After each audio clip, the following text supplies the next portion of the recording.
बिस्मिल्लाहिर्रहमानिर्रहीम। Assalamualaikum. Welcome to our channel.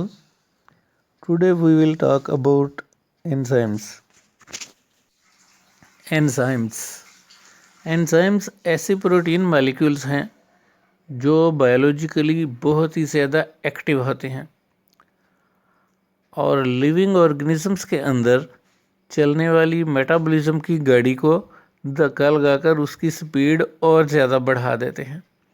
और मज़े की बात यह है कि इस दौरान ये खुद बिल्कुल भी इस्तेमाल ही नहीं होते।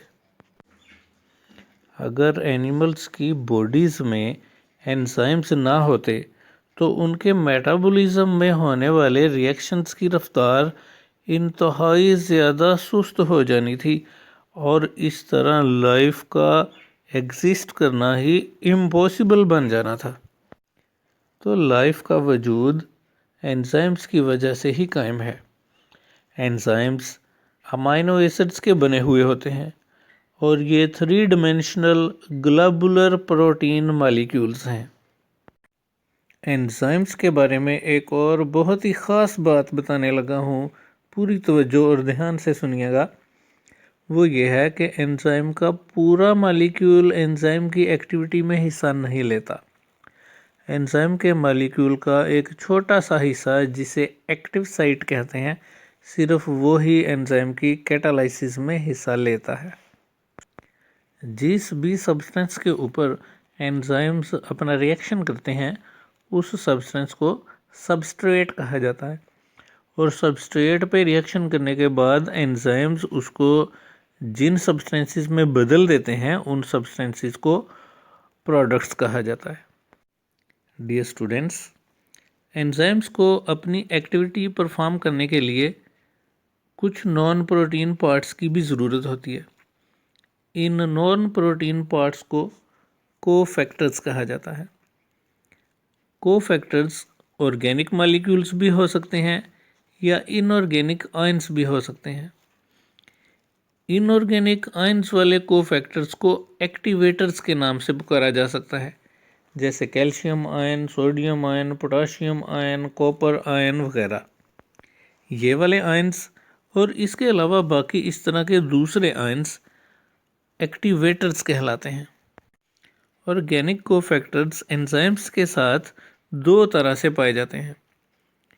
नंबर 1, अगर ऑर्गेनिक कोफैक्टर एंजाइम्स के साथ कोवलेंट बॉन्ड के ज़रिए जुड़ा हो तो उसको प्रोस्थेटिक ग्रुप कहते हैं, जैसे FAD फ्लेविन एडिनिन डाइन्यूक्लियोटाइड या FMN फ्लेविन मोनोन्यूक्लियोटाइड। नंबर 2, जब ऑर्गेनिक कोफैक्टर्स एंजाइम्स के साथ लूजली अटैच्ड हों तो उस वक़्त उनको कोएंजाइम्स कहा जाता है।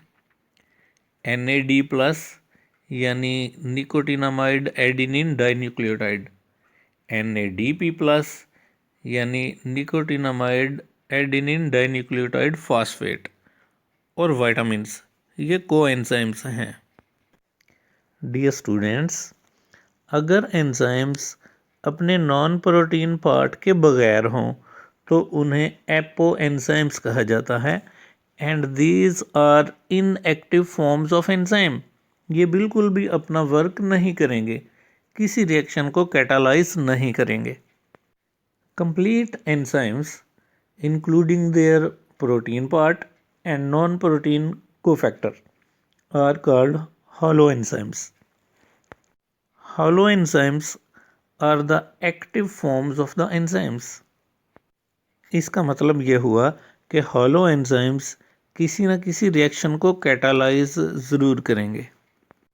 स्टूडेंट्स, इस बात को ज़रा अच्छे से समझ लें कि जब एंजाइम अपने नॉन प्रोटीन पार्ट के बगैर होता है तो वो inactive form of the enzyme है, उसको एपो एंजाइम कहा जाता है।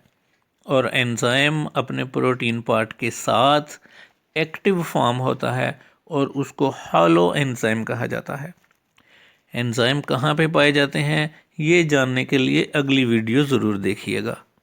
और अगर आपका एंजाइम्स के बारे में कोई भी सवाल है तो आप कमेंट्स के सेक्शन में जाके पूछ सकते हैं।